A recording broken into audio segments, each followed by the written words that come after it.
এখন জিনাকে মানুষ কিন্তু এত বড় অপরাধ মনে না, করে এখন এইটার কোনো আইন নাই যে এই দেশের যারা রক্ষক তারা যদি বক্ষক হয় তাহলে তো আমাদের অবস্থাটা কি হবে? কোথায় গিয়ে আমরা বিচার চাইবো? কোথায় গিয়ে আমরা আশ্রয় চাইবো?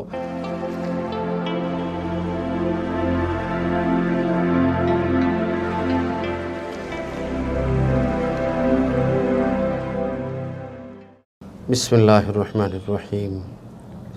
নাহমাদুহু ওয়া নুসাল্লি আলা রাসূলিহিল কারীম। আম্মা বা'দু ফাআউযু বিল্লাহি মিনাশ শাইতানির রাজীম। বিসমিল্লাহির রহমানির রহিম। ওয়া মা ইউমিনু আকসারুহুম বিল্লাহি ইল্লা ওয়া হুম মুশরিকুন। সাদাকাল্লাহুল আযীম। বাংলা টিভি চ্যানেলের নিয়মিত অনুষ্ঠান হেরার জ্যোতি। দেশ বিদেশ থেকে যারা আমাদের এই অনুষ্ঠান দেখছেন, উপভোগ করছেন, সবাইকে জানাই আন্তরিক মোবারকবাদ। সম্মানিত দর্শকবৃন্দ, আমরা আজকে আমাদের ইসলামের এবং আমাদের জীবন চলার তথা দিন ইসলামের একজন মানুষকে যে পরিশুদ্ধ করতে পারে, তাকে বেষ্টনী দিয়ে রাখতে পারে, তাকে সংরক্ষণ বা হেফাজত করতে পারে যে সমস্ত বিষয়, সে সমস্ত বিষয় নিয়ে আমরা আলোচনা করব। যার ঈমান হচ্ছে মানুষের তথা মুসলমানের সবথেকে মূল্যবান সম্পদ। এই সম্পদকে রক্ষা করা, ঈমানকে হেফাজত করা, ঈমানকে নষ্ট না হতে দেওয়া, এটা হচ্ছে একজন মুসলমানের অন্যতম দায়িত্ব। এই বিষয়ে আলোচনা পেশ করার জন্য আমাদের স্টুডিওতে আমন্ত্রণ জানিয়েছি বিশিষ্ট আলেমের দ্বীন, বাংলাদেশ জাতীয় ইমাম সমিতি সিলেট মহানগরীর ইফতা বোর্ডের সম্মানিত সাধারণ সম্পাদক হযরত মাওলানা মুফতি আব্দুর রহমান শাহজাহান। আসসালামু আলাইকুম। আপনি ভালো আছেন? আলহামদুলিল্লাহ ভালো।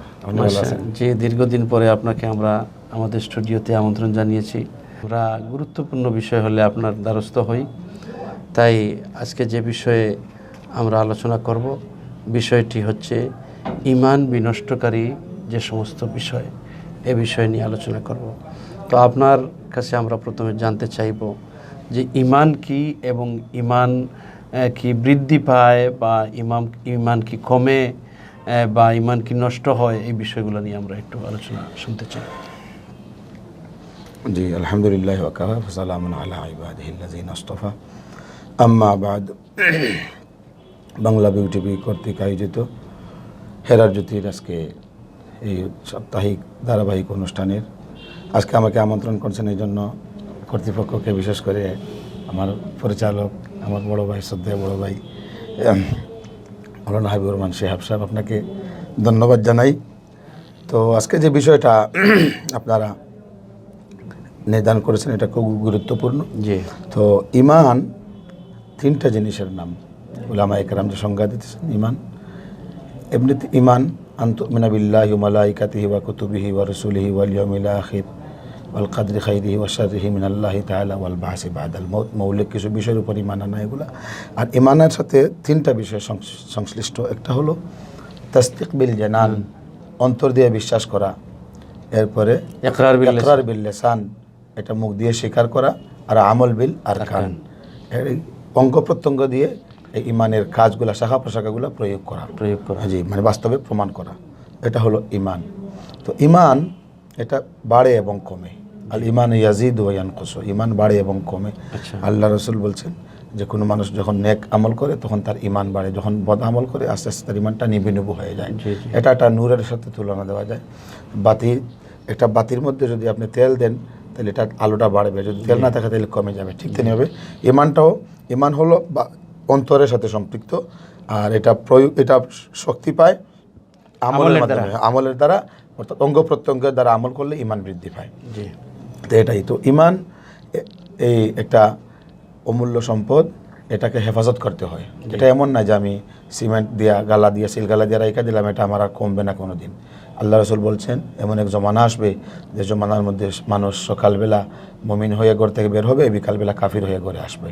আবার কোনো সময় সকালবেলা ঘরে এমন কোনো কাজ করবে যে কাফির হইয়া বাহির হয়েছে, হয়তো বিকালবেলা কোনো আল্লাহওয়ালার সাথে দেখা হবে, সেই ইমান নিয়ে ঘরে ফিরে আসবে। মানে এটা ইমানটা খুব সহজ, মানে খুব সেনসিটিভ একটা বিষয়, এটাকে হেফাজত করতে হয়। এর জন্য আল্লাহ রসুল বলছেন বাদিরু বিল আমালি ফিতানান, ফিতনার যুগে তোমরা বেশি বেশি করে মানে আমল করবে, নেক আমল করবে, কারণ এটাকে সেভ রাখতে হবে। জি। আচ্ছা, যাই হোক, আমরা এখন আপনার কাছ থেকে জানবো যে আমরা যেভাবে অনেক বিষয়গুলো আছে নামাজের, যে কাজগুলো করলে নামাজ নষ্ট হয়, নামাজের আগে আমরা ওযু করি, ওযুর ফরজ আছে, সুন্নত আছে, কিন্তু আবার কিছু বিষয় আছে যেগুলো করলে ওযু নষ্ট হয়ে যায়। এইভাবে রোজার বিষয়ও আছে, কিছু কাজ করলে রোজা নষ্ট হয়ে যায়। ঈমান নষ্ট হওয়ার যে সমস্ত বিষয়গুলো, সেই বিষয়গুলো আমাদের আজকে দেশবাসীর জন্য তথা যারা আমাদের এই অনুষ্ঠান দেখছেন প্রত্যেকের জন্য আমরা এই বিষয়টা জানিয়ে দিতে চাই যে ঈমান বিনষ্টকারী বিষয়গুলো। জি, আলহামদুলিল্লাহ। আসলে আমাদের ওযু ভঙ্গের কারণও আছে, নামাজ ভঙ্গের কারণ আছে, রোজা ভঙ্গের কারণ আছে। এইভাবে ঈমানও একটা জিনিস, এটাকে সেভ রাখতে হয়। এটা ভঙ্গ হয় এমন কিছু কাজ আছে, এটা উলামায়ে কেরাম মৌলিকভাবে 10টি বিষয় নওয়াকিজে ঈমান, এগুলা 10টি গণনা করেছেন। আশিরকু বিল্লাহ, এরপরে জালু বাইনাহু ওয়া বাইনাল্লাহি ওয়াসাইদ, মান লাম ইয়াকফুরুল মুশরিকিন আও শাক্কা ফি কুফরিহিম, ইতাকাদু গায়রি হাদিন নবী সাল্লাল্লাহু আলাইহি ওয়াসাল্লাম আফজাল মান আবগাযা শাইআন মা জা বিহি রাসূল সাল্লাল্লাহু আলাইহি ওয়াসাল্লাম ওয়ালাউ আমিলা বিহি। এরপরে মান ইস্তাহাযা বিশাইইন মিন দীনি রাসূল সাল্লাল্লাহু আলাইহি ওয়াসাল্লাম আও সাওয়াবিহি ওয়া আকাবিহি। এরপরে সেহর, মুজাহারাতুল মুশরিকিন ওয়া মুআওয়ানাতুহুম আলাল মুসলিমিন, মান ইতাকাদা আন্না বাযান নাস ইয়াসাউহুল খুরুজ আন শরিয়াতি মুহাম্মাদিন সাল্লাল্লাহু আলাইহি ওয়াসাল্লাম আলি আরাজ আন দীনিল্লাহি তাআলা। এগুলো আরবি, এগুলো প্রত্যেকটার ব্যাখ্যা ইনশাআল্লাহ বলতেছি। অর্থাৎ 1 নম্বর হচ্ছে আশিরকু বিল্লাহ, আল্লাহর সাথে শিরিক করা। এখানে শিরিক আমরা প্রথমত 3 ভাগে বিভক্ত করতে পারি। আশিরকু বিল্লাহ, আল্লাহর সাথে শিরিক করা। শিরিক বিজাত, আল্লাহর জাতিসত্তার সাথে কি করা, শরীক করা। যেমন ইহুদিরা বলতো যে উযাইর ইবনুল্লাহ, উযাইর আলাইহিস সালাম আল্লাহ তাআলার ছেলে, তাইলে জাতের সাথে সম্পৃক্ত করে ফেললো।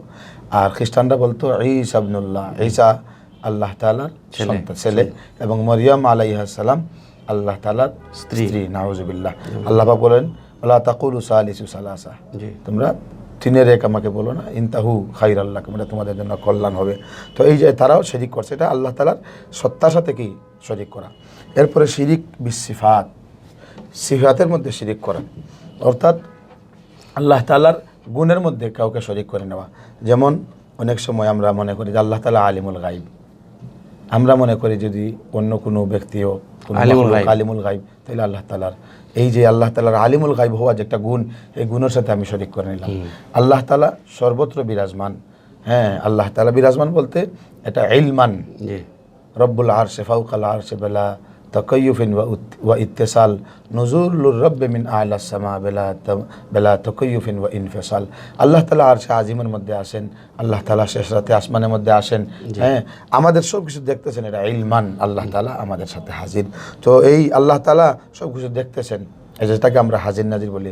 অনেকে মনে করে যে নবী হাজির নাজির, হ্যাঁ, যে আমাদের ওই অনুষ্ঠানে আসেন, অমুক অনুষ্ঠানে আসেন, এই ধরনের ইতিকাদ, আল্লাহ যেভাবে দেখেন নবী সাল্লাল্লাহু আলাইহি ওয়াসাল্লাম সেভাবে দেখেন, এটাকে বলে শিরিক ফিস সিফাত। মানে আল্লাহ তাআলার নাজির, হাজির এবং নাজির, আল্লাহ তাআলা হাজির হওয়া এবং দেখা, এই গুণের সাথে আমি অন্য কাউকে শরীক করে ফেললাম, এটা শিরিক ফিস সিফাত। এটা অনেক সময় মানুষ এমনি মুসলমান কিন্তু আসলে সে শিরিক করে বসতেছে, সে জানেই না। শিরিক ফিল ইবাদাত, ইবাদতের মধ্যেও শরীক করা।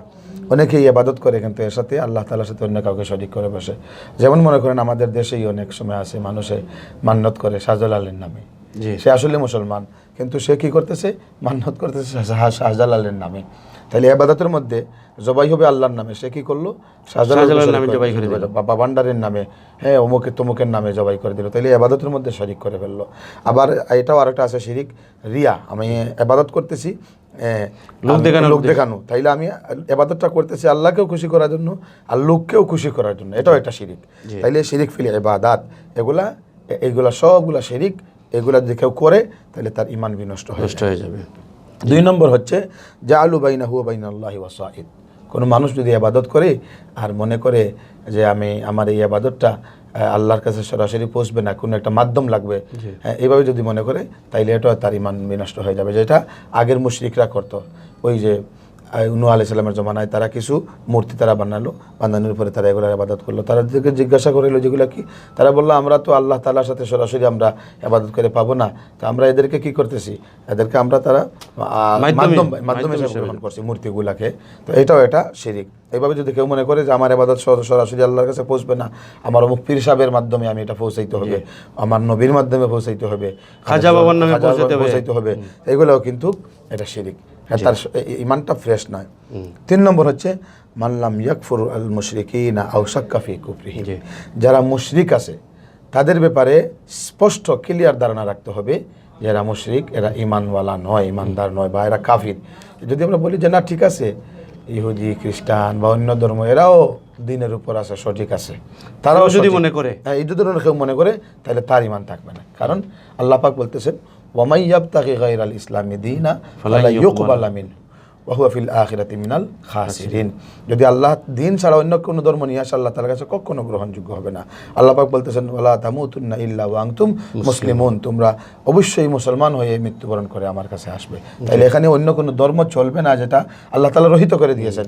সুতরাং এটা করলেও কি তার মানুষের তার ইমান থাকবে না। যদি বলে ঠিক আছে আমরাও ঠিক আছি, অন্য ধর্মের এরাও ঠিক আছে, তাইলে তার ইমান নাই। জি, এখানে আপনি একটা বিষয় উল্লেখ করছেন যে আও শাক্কা ফি কুফরিহিম, যে একজন মানুষ আল্লাহর বিধানগুলোকে অস্বীকার করছে এবং অন্য কাজ করছে, কিন্তু এই অন্য কাজ করাকে অন্যায় না মানা বা এটা যে কাজ করছে এটা অন্যায় হচ্ছে কি হচ্ছে না এই বিষয়টা জানে, কিন্তু অন্যায়, কিন্তু বলতেছে যে না এটা তেমন না, এটা তেমন কিছু না, এটা হইতে পারে এই জমানাতে এগুলো চলবে, এগুলো আগের মতন চলবে না, এই ধরনের কোনো বিষয় কুফরি কোনো বিষয়কে যদি সাপোর্ট করে, তাহলে সে কি তারও ঈমান নষ্ট হয়। যেমন মনে করেন কুফরি কিছু এতেকাদ আছে আমাদের জমানায়, কিছু আইন আছে, বিধান আছে, তো একজন মনে করলো যে এটা আগের জমানায় ছিল, এখন এটাও লাগবে, সে মুসলমান কিন্তু সে কুফরি কোনো আইনকে অথবা কুফরি কোনো বিধানকে সে মানতেছে, যে বলতেছে এই জমানাতে এগুলো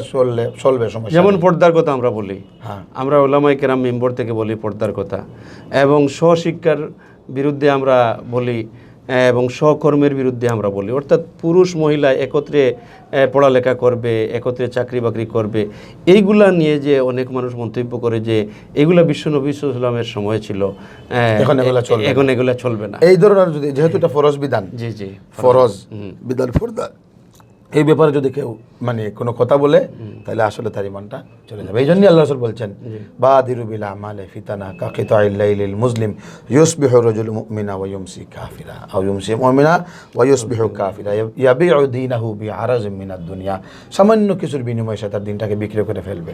সে মুমিন ঠিকই ছিল, কিন্তু দিনের বেলা এমন কোনো মানুষের সাথে তার সাক্ষাৎ হয়েছে, এমন কথা বলছে যে তার ঈমানটাই চলে গেছে। এইভাবে তার ঈমান চলে যায়। ওই যে বললাম যে এটা পর্দা এখন বিধান চলবে না, এটা এখন এই যুগে চলে না বা তেমন একটা গুরুত্ব না, এই ধরনের যারা পর্দাকে মানে না এটা তো কুফরি, এখন বললো যে এটা মানতে হবে, এটা তারা ঠিক করতেছে, এটা আমি সাপোর্ট করি তাদের এই মতবাদটা, এইভাবে বললো, তাহলে তারও ঈমান চলে যাবে। আও শাক্কা ফি কুফরিহিম। জি, বুঝলাম। 4 নম্বর হচ্ছে ইতিকাদু গায়রি হাদিন নবী সাল্লাল্লাহু আলাইহি ওয়াসাল্লাম আফজালু। যদি কোনো উম্মতে মুহাম্মাদি আখিরা জমানার উম্মত যদি মনে করে যে আল্লাহ রসুল যে হেদায়াত নিয়ে আসছেন, আল্লাহ রসুলের হেদায়াতের মধ্যে আল্লাহ রসুল বলছেন আলাইকুম বিসুন্নতি ওয়া সুন্নতিল খুলাফায়ে রাশিদিন আল মাহদিয়িন, সমস্ত খুলাফায়ে রাশিদিনের আদর্শটাও আল্লাহ রসুলের আদর্শ, যেহেতু হাতে গড়া শিষ্য।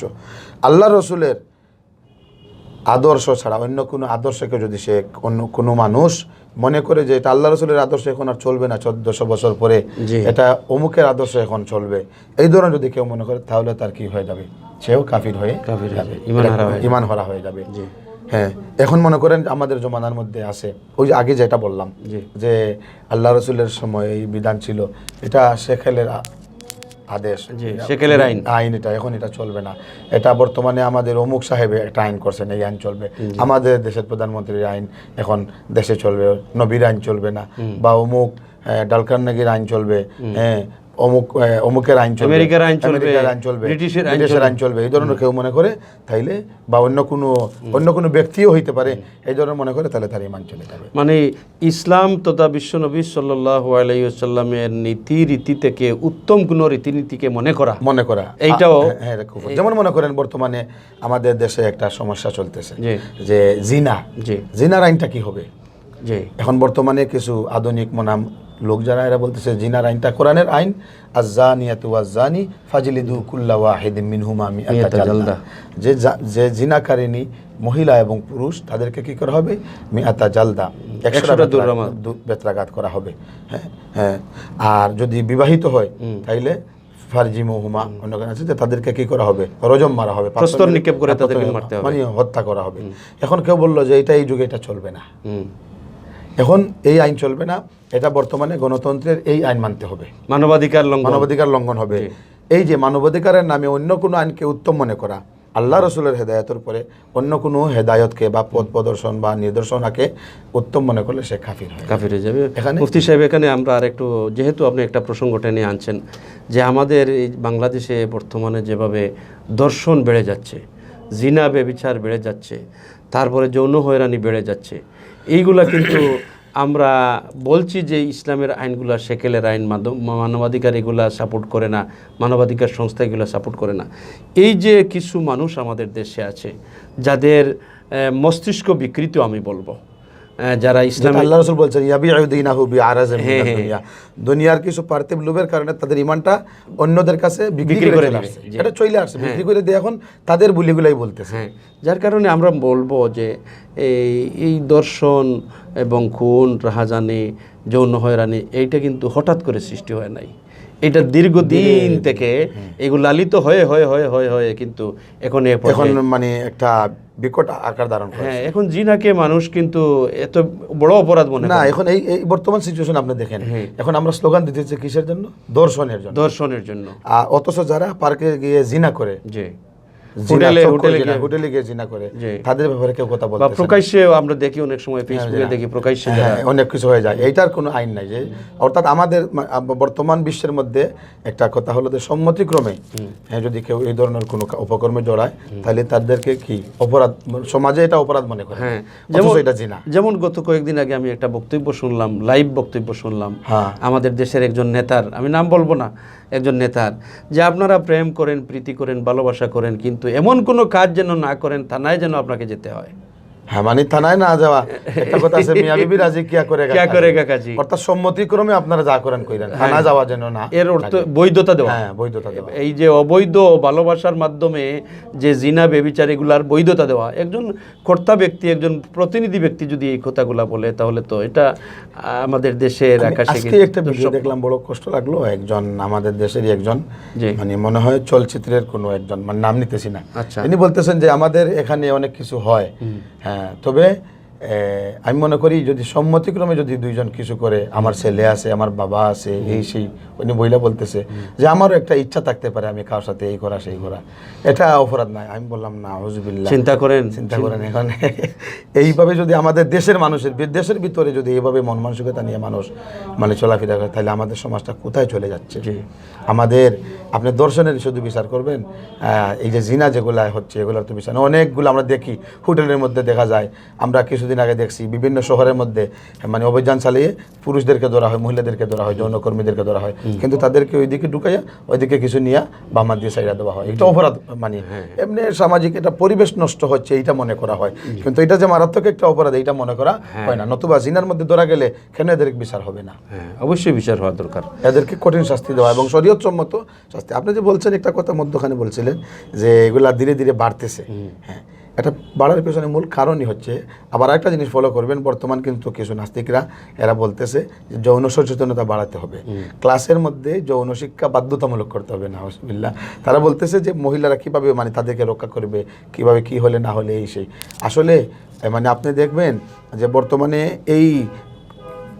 বর্তমানে যে এই দর্শন, এই দর্শনকে নিয়েও কিন্তু কিছু মানুষ এখন আবার যৌন উত্তেজনামূলক বক্তব্য দিতেছে। জি জি জি, মানে যৌনতার দিকে, অর্থাৎ দর্শন ছাড়া বাকিটাকে বৈধ করার চেষ্টা করে। এখানে আরেকটা বিষয় আমরা না বললে না হয়, যেহেতু আমরা একটা ইসলামিক অনুষ্ঠান করছি, যে আমরা দেখছিলাম যে এই যে শাহবাগে এই দর্শন বিরোধী যে সমস্ত আন্দোলনকারীরা, এখানে কিন্তু তারা আন্দোলন করছে, আবার তাদের পিছনে এই যৌন হয়রানি তথা বেবিচারের যে আলামতগুলা বা বেবিচারের যে কাজগুলা সেইগুলা চলতেছে। অর্থাৎ সম্মতি তাদেরই মানে বাসায়, যে আমরা যদি সম্মতিক্রমে যা করি আপনারা এগুলো আমাদেরকে ধরবেন না, এগুলো আইনের ঊর্ধ্বে, এগুলো আইনের ঊর্ধ্বে। সম্মানিত দর্শক শ্রোতাবৃন্দ, আমরা সময়ের শেষ পর্যায়ে চলে আসছি। আমরা অত্যন্ত দুঃখের সাথে আপনাদেরকে জানাতে চাই, বা আপনারা নিশ্চয়ই জেনেছেন, যে আমাদের সিলেটের একজন যুবক মাত্র 2.5 মাস বয়সের একটা শিশু সন্তানের বাবা, তাকে অন্যায় নির্মমভাবে আমাদের সিলেটের পুলিশ কর্মকর্তা নির্যাতন করে হত্যা করেছেন। যার কারণে আমরা সিলেটে প্রতিদিন আন্দোলন হচ্ছে, প্রতিদিন সিলেট নগরী উত্তাল। এই সমস্ত অন্যায় অবিচারের বিরুদ্ধে কিন্তু সবার জেগে ওঠা অত্যন্ত প্রয়োজন। যার যা কিছু আছে, যার সম্বল আছে, যারা আন্দোলন করতেছে তাদেরকে সহযোগিতা করা, যার মুখ আছে উনি কথা দিয়ে সহযোগিতা করা, যার লিখনি আছে কলম দিয়ে উনি এই বিষয়ের প্রতিবাদ করা। আমাদের এই দেশ শত আউলিয়ার দেশ, বিশেষ করে হযরত শাহজালাল শাহপরানের দেশ হচ্ছে বাংলাদেশের আধ্যাত্মিক রাজধানী খ্যাত সিলেট শহর। এই সিলেট শহরে আজকে যখন এই দর্শন এবং খুন, পুলিশি নির্যাতনে একজন টকবকে যুবক মারা গেল, খুন হলো, এইটার বিচার কিন্তু আমরা পুরা সিলেটবাসী চাই। এইটাকে দমন করতে, এই যে খুনের যে একটা প্রথা শুরু হয়েছে এবং নির্যাতনের, পুলিশি নির্যাতনের, যারা সমাজের রক্ষক, এই দেশের যারা রক্ষক, আজকে তারা যদি বক্ষক হয়, তাহলে তো আমাদের অবস্থাটা কি হবে? কোথায় গিয়ে আমরা বিচার চাইব? কোথায় গিয়ে আমরা আশ্রয় চাইব? কোথায় গিয়ে আমরা অপরাধের জন্য বিচার চাইব? যে রুমে রায়হানকে নির্যাতন করা হয়েছে, রাত 2টা থেকে 4টা পর্যন্ত তার আর্তচিৎকারে পার্শ্ববর্তী রুমের মানুষ কিন্তু ঘুমাতে পারে নাই, এত বেশি নির্যাতন করা হয়েছে। আজকে এর প্রতিবাদ আমরা কিন্তু জানাবার কোনো ভাষা নাই, সব ভাষা কিন্তু আমরা হারিয়ে ফেলেছি। যে আজকে এই সিলেট নগরীর, আধ্যাত্মিক নগরীর ভিতরে যদি এইভাবে হয়, তাহলে আমরা কোথায় কি চাইবো, কার কাছে বিচার চাইবো? এই জন্য মাননীয়, বলেন আপনি। এক্ষেত্রে একটা কথাই বলবো আমি সবাইকে, যে আসাকিতু আনিল হক শয়তানুন আখরাসুন। আপনার সম্মুখে যখন কোনো গুনার কাজ হবে, মন্দ কাজ হবে, আপনি যদি প্রতিবাদ না করেন, তাইলে আপনি হাদিসের ভাষায় বুবা শয়তান। এবং এটার প্রতিফলনটা কি দাঁড়াবে? বনি ইসরায়েলের মধ্যে একগুলো মানুষ, এরা আল্লাহর নাফরমানি করছিল, একগুলো মানুষের বাধা দিছিল, আর আরেকগুলো মানুষ বলছিল এটা তাদের ব্যাপার, এটা আমাদের কি আসে যায়। আল্লাহ পাকের পক্ষ থেকে যখন আযাব আসলো, তখন ফেরেশতারা বলেন আল্লাহ কাদেরকে ধ্বংস করবো? তো ফেরেশতা আল্লাহ বললেন যারা অপরাধ করছে তাদেরকে ধ্বংস করো, এবং যারা নীরব ভূমিকা, দর্শকের ভূমিকা পালন করছে তাদেরকেও ধ্বংস করা করে, মৌনভাবে সমর্থন করেছে, আর যারা প্রতিবাদ করেছে তাদেরকে রেহাই দাও। আরেকটা ঘটনা আমরা জানি, তাইলে বোঝা গেল নীরব ভূমিকা পালন করা এটা একটা অপরাধ। আরেকটা জানি আমরা, এক শহরের মধ্যে, এটা বনি ইসরাইলের ঘটনা, সহিহ হাদিসের মধ্যে আছে, যে এক এলাকার মধ্যে একজন বুজুর্গ ছিলেন, ওই এলাকার মানুষ অপরাধে, মানে জিনা, ব্যভিচার, বিভিন্ন ধরনের অপরাধে লিপ্ত। আল্লাহ পাক ফেরেশতাকে পাঠালেন, যাও ওই এলাকাকে ধ্বংস করে দাও। তো ফেরেশতারা এসে দেখলেন যে এই এলাকার মধ্যে বিশাল বড় একজন ওলিও আছেন, আল্লাহর ইবাদত করতেছেন। তো বলেন আল্লাহ, এই এলাকায় যে একটা একজন ওলিও আছে আপনার, আল্লাহ বলেন উনাকে সহ ধ্বংস করো, কারণ উনি কি করেন? প্রতিবাদ করেন। কু আনফুসাকুম ওয়া আহলিকুম নারা, নিজে বাঁচতে হবে এবং পরিবারকে বাঁচাইতে হবে। আল্লাহ কুল্লুকুম রাঈ ওয়া কুল্লুকুম মাসউলুন আন রাঈয়াতিহি, প্রত্যেককে তার অধীনস্থ সম্পর্কে প্রশ্ন করা হবে, জিজ্ঞাসা করা হবে। সুতরাং আমি এটাই বলবো সবাইকে, যে এখন যদি আমরা এই প্রতিবাদগুলা সোচ্চার না হই এবং আমরা যদি এই অপকর্মকে সাপোর্ট করি, তাহলে আল্লাহর পক্ষ থেকে একটা আযাব আসবে, এটা সাল্লাল্লাহু আলাইহিমুজ জিল্লা, আল্লাহ তাআলা একটা লাঞ্ছনা, অপমাননা আমাদের উপর দিয়ে দিবেন, বলতেই পারবো না আমরা কোথা থেকে আসবে, তখন কিন্তু সবাই আমরা ক্ষতিগ্রস্ত হব। এই জন্য আল্লাহ তাআলার আযাব থেকে বাঁচতে হলে আমাদেরকে কি করতে হবে? এই মন্দ কাজের প্রতিবাদ আমাদের যতটুকু সাধ্য আছে। হাদিসের ভাষা তো হইল যে আমি হাত দিয়ে আমিনকুম মুনকারান ফালইয়ুগাইরহু বিয়াদিহি ফাইন লাম ইয়াস্তাতি ফাবিলিসানিহি ফাইন লাম ইয়াস্তাতি ফাবিকলবিহি ওয়া যালিকা আযআফুল ঈমান। আমরা এমন না যে আমরা লাঠিসোঁটা নিয়ে বের হয়ে যাব, আমাদের এটা কি কি আছে, একটা সীমানা আছে, সীমাবদ্ধতা আছে। তো আমরা অন্তত এই গণতান্ত্রিক দেশের মধ্যে আমরা প্রতিবাদ করতে পারি আমাদের মুখ দিয়ে, লিখনি দিয়ে। আমরা প্রত্যেকের অবস্থান থেকে যদি আমরা কি করি, আমরা প্রতিবাদ করি, তাহলে দেখা যাবে ইনশাল্লাহ কি এটা মানে হয়ে যাবে। আমরা দেখছি আমেরিকার মধ্যে এই ঘটনা ঘটছে, বিশ্বে অনেক জায়গায় এগুলো হচ্ছে, ঘটনা ঘটে, প্রতিবাদ হয়, তো ইনশাআল্লাহ বিচার হয় এবং বিচারের আওতায় আসলে। এবং আরেকটা একদম সংক্ষেপে কথা বলতেছি, এইগুলা কোনোদিন বন্ধ হবে না যতক্ষণ পর্যন্ত এগুলা সুষ্ঠু শরীয়ত সম্মত বিচার না হবে। হত্যার বদলে হত্যা, জিনা যারা করবে, বিবাহিত যদি হয় তাদেরকে হত্যা করতে হবে, শুধু দর্শন নাই। এগুলা যদি হয়ে যায় দেখবেন আর দর্শনকারী কোনো বিচারের উপরে তো দর্শন, হ্যাঁ বিচারের উপরে দর্শন, হ্যাঁ। জিনাকারীও জিনা করবে না, অন্য মায়ের মেয়েকে দর্শন করবে না বা জিনা করবে না, অন্যকে মানে কলুষিত করবে না এবং কেউ হত্যা করবে না। চিন্তা করবে যে আমার ছেলেরা কি এতিম হয়ে যাবে। এখানে দর্শকদের উদ্দেশ্যে আমি আর একটা বিষয় বলতে চাই যে দেখেন, আজকে আমরা যদি ব্রিটেনের কথা বলি, রাত 4টার সময় যদি রাস্তাঘাটে কোনো গাড়ি নাই, কোনো কিছু নাই, কিন্তু একটা গাড়ি যদি যায় আর গিয়ে যদি সেই জায়গায় দেখে যে এখানে সিগন্যাল বাতি, লাল বাতি জ্বালানো, তাহলে কিন্তু সে ব্রেক দিয়ে দেয়। হ্যাঁ, ব্রেক দিয়ে দেয় আইনের কারণে, যার কারণে অ্যাক্সিডেন্ট হচ্ছে না এবং আইনকে শ্রদ্ধা করছে। আজকে আমাদের দেশে অনেক আইন আছে কিন্তু আইনের প্রয়োগ নাই এবং দেখা যায় যে সিংহভাগ প্রয়োগ হইতেছে মানে গরিবের উপর প্রয়োগ হইতেছে, আমাদের যাদের লিঙ্ক আছে উপরে এদের হচ্ছে না।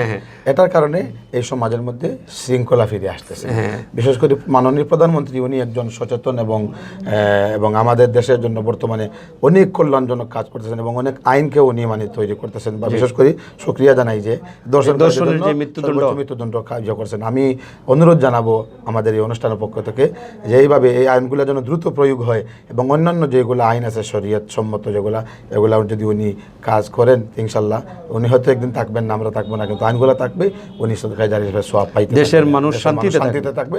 ওনার জন্য দোয়া করুন। মানুষ ইজ্জত আবরু নিয়ে, সম্ভ্রম নিয়ে, মানুষ মেয়েদেরকে মানে নিয়ে, স্ত্রীকে নিয়ে নিরাপদে চলাফেরা করতে পারবে। ছেলে মেয়ে সবাইকে নিয়ে নিরাপদে চলাফেরা করতে পারবে। সম্মানিত দর্শকবৃন্দ, আমরা শেষ পর্যায়ে চলে আসছি। পরিশেষে আপনাদেরকে মোবারকবাদ জানাই। আপনারা সুস্থ থাকুন, ভালো থাকুন। মৌলানা মুফতি আব্দুর রহমান শাহজাহান সাহেব, আপনাকেও আমরা আমাদের স্টুডিওর পক্ষ থেকে আবারও অসংখ্য মোবারকবাদ জানাচ্ছি। ধন্যবাদ। আসসালামু আলাইকুম ওয়া রাহমাতুল্লাহ।